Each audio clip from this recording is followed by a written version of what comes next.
మరణం అనేది మీకు భవిష్యత్తులో ఎప్పుడో జరిగేది కాదు. అది ప్రతి క్షణం మీకు జరుగుతూనే ఉంది.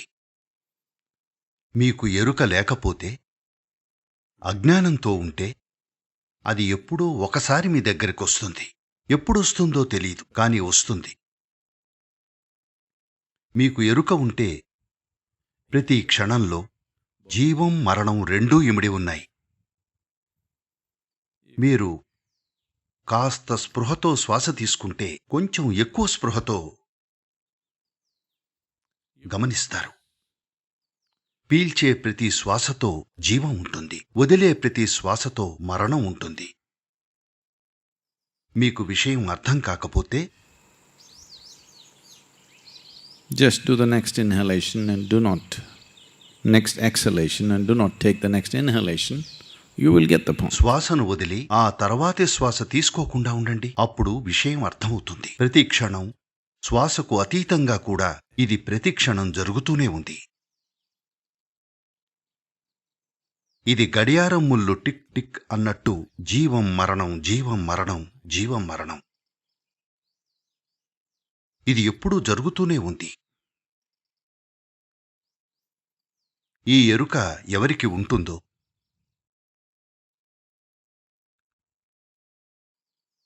వాళ్లకు సహజంగానే అర్థమవుతుంది. జీవితం మరణం అనేవి వేర్వేరు కావని. జీవమే మరణం, మరణమే జీవం. అవి వేర్వేరు కాదు. ఇదంతా కేవలం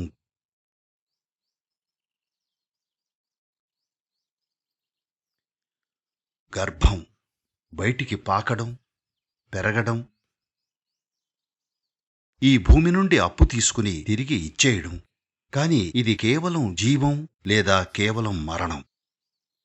దీనికోసం మనం రెండు పదాలను పెట్టాల్సిన అవసరం లేదు. ఇది ఒకే విషయం. మనం దీన్ని జీవం అనొచ్చు.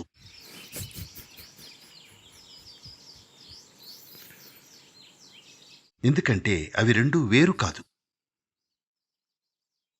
ఇది జీవన ప్రక్రియ గురించి మనకున్న అజ్ఞానం వల్ల ఏర్పడింది.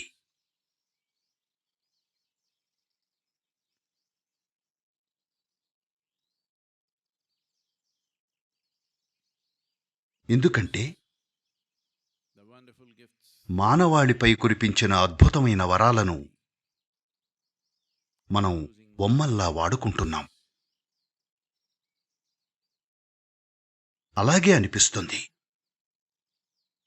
ఈ మనస్సు, ఈ మెదడు అద్భుతాలు చేయగలవు. కాని మనం వాటిని ఒక బొమ్మలా వాడుతున్నాం. లేదు, ప్రజలకు బొమ్మలంటే ఇష్టమే కదా.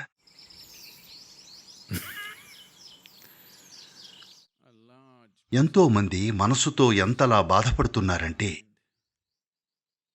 ఇప్పుడు మనసులేని వారిగా మారమని బోధించటం ఒక ఫ్యాషన్ అయిపోయింది.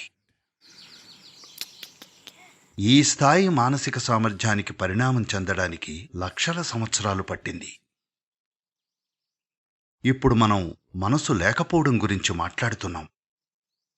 ఎందుకంటే పిచ్చి మనసు కంటే మనసు లేకపోవడమే మేలు. కాని ఎరుకతో ఉన్న మనసు ఒక అద్భుతం. ఎవరైనా దీన్ని ఎందుకు వదులుకోవాలనుకుంటారు? ఎందుకంటే దాన్ని ఎలా ఉపయోగించాలో వాళ్లకు తెలీదు. దాన్ని ఎలా ఉపయోగించాలో మీకు తెలిసి ఉంటే దీన్ని వదిలించుకోవాలనుకోరు.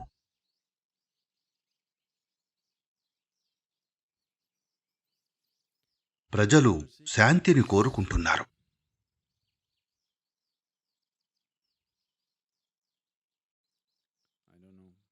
తెలుసా, ఈ దారిలో నేరుగా స్కూల్ దాటి వెళ్తే అక్కడ కొన్ని చాలా శాంతంగా ఉండే జీవులున్నాయి. మీరు వాటిని చూశారా? మీరు ఆశ్రమంలోని ఆవులను చూడలేదా? లేదా దయచేసి వెళ్లి వాటిని చూడండి. అవి నిజంగా శాంతంగా ఉంటాయి. ముఖ్యంగా ఈ సమయంలో అవి రోజంతా తిన్నది నెమరు వేస్తూ చాలా శాంతంగా ఉంటాయి. చాలా మంది సాధువుల కన్నా శాంతంగా. కేవలం కడుపు నిండితే ఎంత శాంతో. కేవలం గడ్డి. చూడండి, మీరు చేయాల్సిందల్లా ఇదే.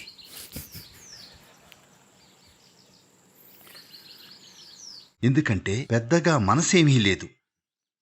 గందరగోళాన్ని సృష్టించడానికి కూడా మీకు మనసు కావాలి. అది ఒక రకమైన సామర్థ్యమే. కాబట్టి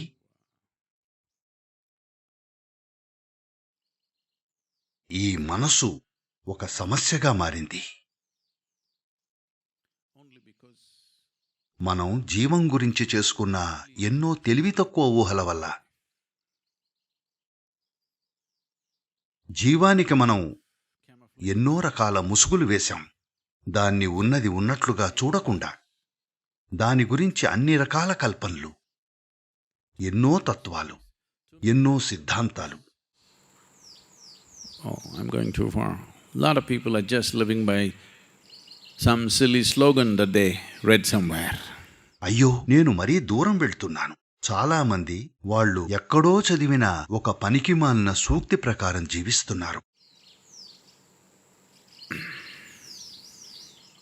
ఇది ఒక ఆఫ్రికన్ గ్రామంలో జరిగింది. ఒక నరభక్షక సింహం ఉండేది.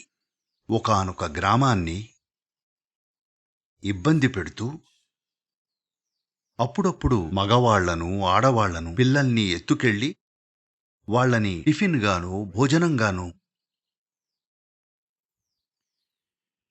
తినేసేది. ఆ సింహం చాలా భయంకరమైన జంతువు కాబట్టి దాంతో ఎలా వ్యవహరించాలో వాళ్లకు తెలియలేదు. అందుకే వాళ్ళు గొప్ప పేరుగాంచిన వేటగాణ్ణి పిలిచారు, జింబాబ్వే నుండి. అతని పేరు కొలమండల్ స్మైట్. కొలమండల్ స్మైట్ పెద్ద మనిషి. పెద్ద తుపాకీ ఉంటుంది. పెద్ద జంతువులను వేటాడుతాడు. అన్ని విషయాల్లోనూ పెద్దవాడే. అందుకే వాళ్ళు తనకి చాలా పెద్ద మొత్తం ఇచ్చి పిలిపించారు. అతను వచ్చి ఆ గ్రామం చుట్టూ 3 రోజులు తిరిగాడు. ఆ సింహం కనబడలేదు. అతనికి వేరే కాంట్రాక్టులున్నాయి. అందుకే అతను, నా విలువైన సమయం వృధా అవుతోంది, అందుకే నేనో పని చేస్తాను. మీ ఆవుల్లో ఒకదాన్ని ఇక్కడికి తీసుకురండి అన్నాడు. వాళ్ళు ఒక ఆవును తెచ్చారు. అతని వేటకత్తితో, పెద్ద వేటకత్తితో ఒకే వేటుకి ఆ జంతువు మెడ నరికి, ఆ జంతువు చర్మాన్ని ఒల్చి, ఆ చర్మాన్ని, తాజా చర్మాన్ని తన శరీరంపై కప్పుకుని, తన తుపాకీని ఆ చర్మంలో దాచుకుని వెళ్ళి పొలంలో గడ్డి మేస్తున్నట్టు నటించడం మొదలుపెట్టాడు. దాంతో గ్రామస్థులు చాలా సంతోషించారు. దీంతో ఇక ఈ రోజు అతను ఆ సింహాన్ని పట్టుకుంటాడని వాళ్ళు ఎదురుచూస్తున్నారు. తర్వాత వాళ్ళు కొలమండల్ స్మైట్ నుండి భయంకరమైన అరుపులు విన్నారు. ఇంక వాళ్ళందరూ ఏం జరిగిందోనని పరిగెత్తుకుంటూ వెళ్లారు.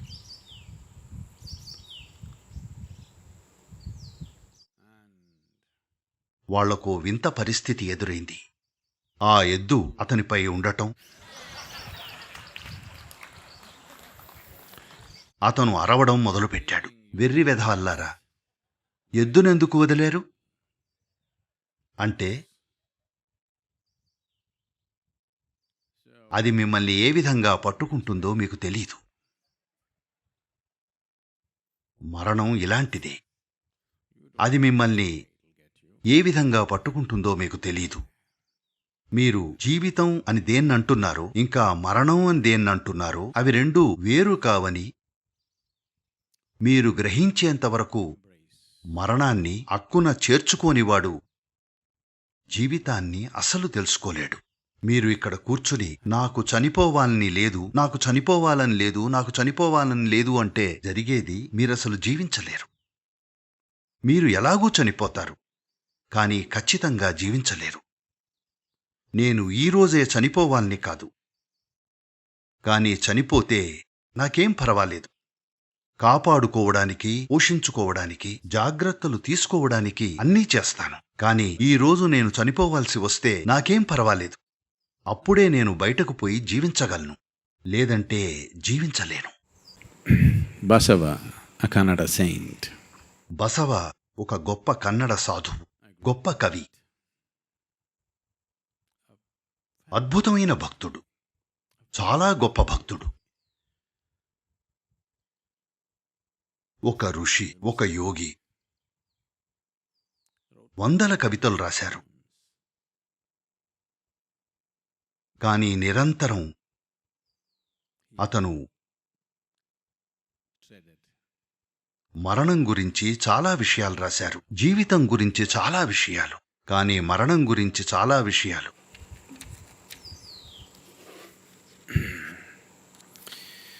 ఇది అనువాదం. దీనివల్ల కవిత్వంలోని అందం పోతుంది, కానీ మీకు అర్థం తెలుస్తుంది. బసవ అన్నారు, పండుగకు తెచ్చిన గొర్రెపిల్ల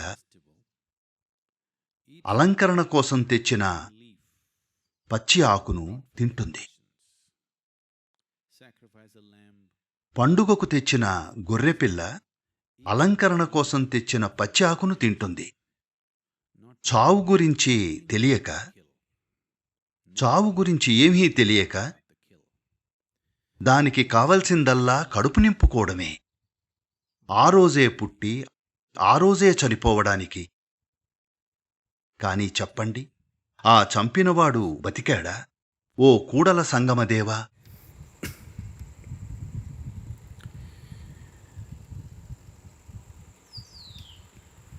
కేవలం అజ్ఞానులకే మరణం వస్తుంది. ఎరుక ఉన్నవారికి మరణం రాదు.